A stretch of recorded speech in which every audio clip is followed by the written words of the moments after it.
لە ماڵی هونەرمەندانی ئێران و بامەدەبوونی ژمارێک لە هونەرمەندان و هۆگرانی مۆسیقا فیلمی دۆکۆمنتاری کەتیبەی شیرینجان لە دەرێنانی هونەرمەندی کرماشانی کەیوان مهرێگان بۆ یەکەم جار نمایشکرا. ئەم فیلمە باز لە چۆنێتی بەرەمێنانی گۆرانی شیرینجان ئەکا کە 53 ساڵ پێش ئێستا لەلایەن هونەرمەندی کرماشانی محەممەد هاشم ڕەبیعی شێعر و ئاوازی بۆ دانراوە. شیرینگیان ئەو گۆرانیەی کە نەتەنها بۆ هەموو کوردێک بەڵکو لە ئێرانیش لای هەمووان ئاشنایە و گوێی لێگیراوە. ئەمە ناونیشانی فیلمێکە سەبارەت بە مێژوو چۆنیەتی بەرهەمهێنانی ئەم گۆرانیە.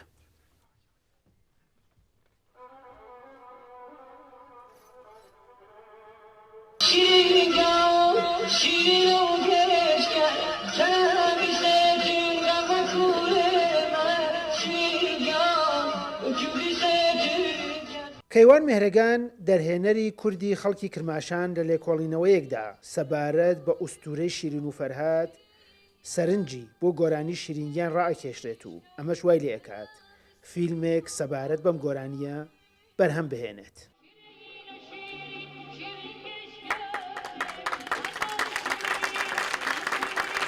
لە فیلمی کەتیبەی شیرینگیاندا باس لە بەرهەمهێنانی ئەم گۆرانیە لە 53 ساڵ پێش ئێستا ئاکرێت کە هونەرمەندی کرماشانی محەممەد هاشم ڕەبیعی بە بینینی ناوچەی بێستوونی کرماشان بیرۆکەی شێعر و ئاوازی ئەم گۆرانیەی لا دروست ئەبێت و بەرهەمێک ئەخولقێنێت کە ئەبێتە ئاوازێکی بەناوبانگی کوردی.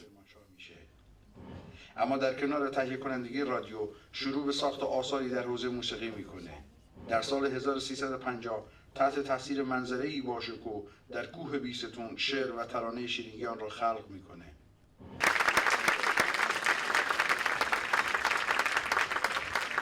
افسانه شیرین و فرهاد در ادبیات کلاسیک ایران در کلام آقای نظامی گنجوی خسرو و شیرین و فرهاد یک خرده داستان نو کتابگاه ولی لمیان مردم کرمانشاه و مردمان کردزوان اصالت با شیرین و فرهاده. سوال گورگ بود که من باید جواب پیدا بکنم که وقتی که چیم سراغ اقلیمی، چیم سراغ فرهنگ و رسوم، چیم سراغ موسیقی، رسیم ترانه شیرینگیان.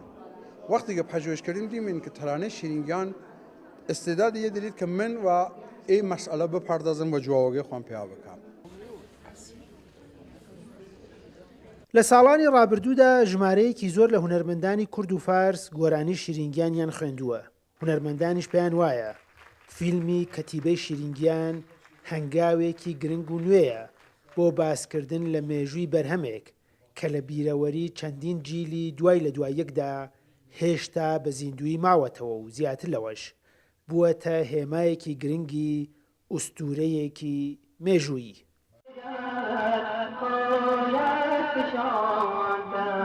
بەعام ئەوە کە گەیشتوین بەو جێگایە کە فیلمێکی داکیۆمنتمان بێت بەڵگەیمان بێت کە تاریخچەی ئەو گۆرانیمان پێنیشانەدە زۆر کارێکی باش یان جگای دەستخۆشیەیە هەم بۆ کەیوانی مێرەگان کە کەوتە تووشێن ئەو کارەی کردووە هەم ئەوە کە ئەمێنێتەوە شتێکە بەڵگەیە ئەمێنێتەوە.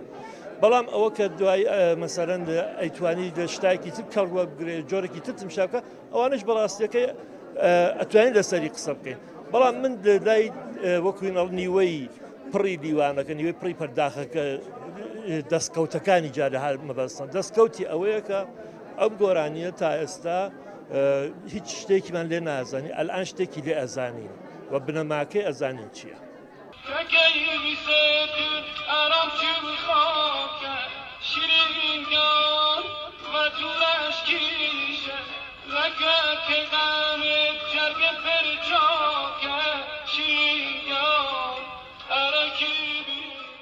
ئەوەی ئەمڕۆ لە تاران و بە ئامادەبوونی ژمارەیەکی بەرچاو لە هونەرمەندان و خەڵک بۆ بینینی فیلمی کەتیبەی شیرینگیان ڕوویدا هەنگاوێکی گرنگ بوو بۆ دروستکردنی پەیوەندی لە نێوان مۆسیقا و سینەما و لە هەما کاتیشدا باسکردن لە بەشێک لە کاریگەریەکانی مۆسیقا و هونەری کوردی لەسەر مۆسیقا و کۆمەڵگای ئێران. سامان سلێمانی کورتسات نیوز تاران.